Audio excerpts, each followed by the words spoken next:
Армысыздар, Қарашанақ телеарнасының көрермендері, сіздермен бірге мен Өтепберген Қарасай, арна тілшілерінің дайындаған ақпараттар топтамасына зер салыңыздар, алдымен аңдатпа.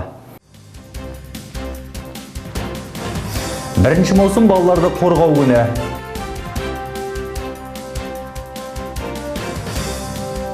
Ақсайда жас журналистерге арналған курс ашылды.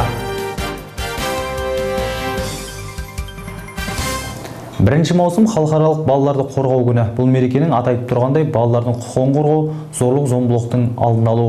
Айтулы мейрам ауданымызда жыл сайын өткізілгенмен, биылғы жылы барша өнерлі балғындардың бас қосылған ансамбльдердің шеруі ұйымдастырылды.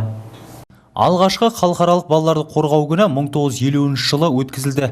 Біріккен ұлттар ұйымы аталған бастаманы дер кезінде қолдап, балалардың өмірін, құқығын, денсаулығын қорғауды өз қызметінің басты бағыттарының біріне айналдырды. Балаларды қорғау күні олардың өмірін соғыстан қорғау, денсаулығын сақтау, болашақ ұрпаққа демократиялық негізде білім мен тәрбие беру жөнінде барша әлемдік озық пікірлердің тоғысқан арнасы десек артық айтқандық емес. Дәл осы күні болашақта адамгершілікке, әділдікке, баянды өмірге толы қоғам құру үшін оның негізі балаларға барлық жағдай жасау керектігі тағы да паш етілді. Аудандық білім беру бөлімінің қолға алуымен айтулы күні ансамбльдердің шеруі өтті. Оған өнер мектебі, саз мектебі, аудандық демалу орталығы мен мектептен жұмыс орталығының тәрбиеленушілері қатысқан болатын.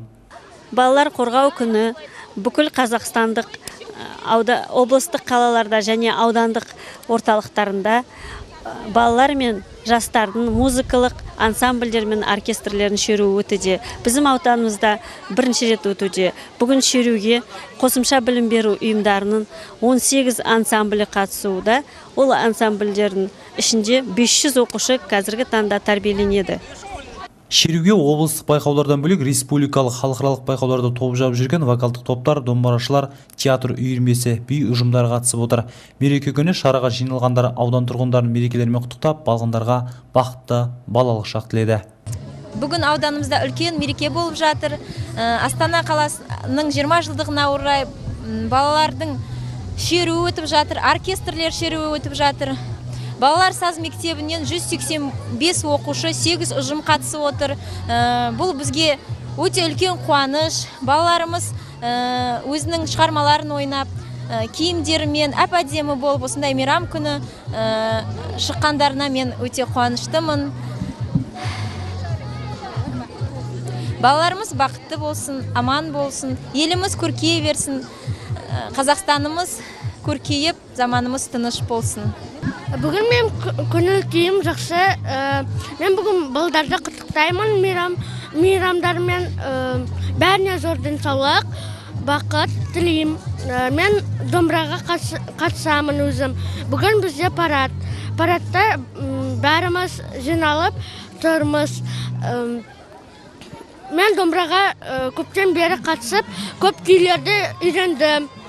1 маусым балалар күнімен барлық балаларды, бүлдіршіндерді құттықтаймын.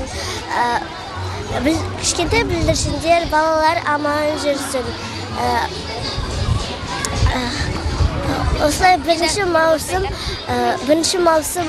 осы балалар күні күнде бола берсін, жақсы өтсін. Бүгін мейрамға келіп жатырық.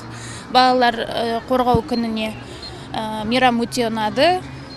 Көптеген саз мектептен, өнер мектебінен не айтайық, құтты болсын балалар қорғау күні. Мереке күні балалар Жәңгіров атындағы саябақта спорттық шараларға қатысып, өзара мықтыларды анықтады.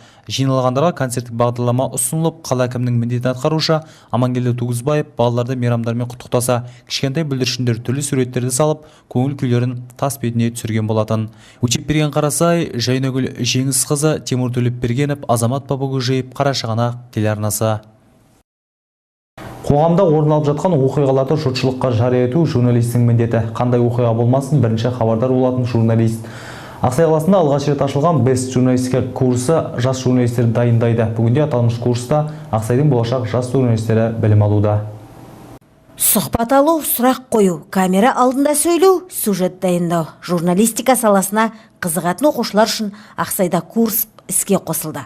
Жаңа жоба курсқа қатысушылардың қабілетін қалыптастырып, жетілдіруді мақсат етіп отыр. Бүгінде курстан дәріс алушылар жас журналистер мектебінің алғашқы тәлімгерлері. Журналистика мамандығы маған кішкентай кезімнен ұнайды. Мен армандадым кішкентай кезінен. Негізінде әдебиет жағы маған өте қатты жүрегіме жақын болғандықтан, өзінің журналистика мамандығы өзінің қызығымен, сондай бір жан жақтылығымен өте қатты ұнағандықтан мен осы мамандықты кішкентай кезімнен таңдап келемін. Маған журналистика мамандығы сұрақ қойып, оларға жауап бергенде маған қызық. Мен журналист болуымды 13 жастан бастап таңдадым. Маған ол мамандық өте қатты ұнайды. Өзім қалағандықтан ол мамандыққа оқым келеді. Әр жаңалықты білетін боласың. Сосын өзіме ұнайды. Ол мамандық маған өзіме ұнайды. Бүгінде курсты оқушылар журналистика мамандығының қыр-сырын үйренуде. Ақпарат жинап, тұрғындардан сұхбат алып, теориядан алған білімдерін тәжірибемен ұштастыруда. Сондай-ақ аталмыш курс оқушылар арасында қоғамдық пікір көшбасшыларын айқындауға да көмектеспек.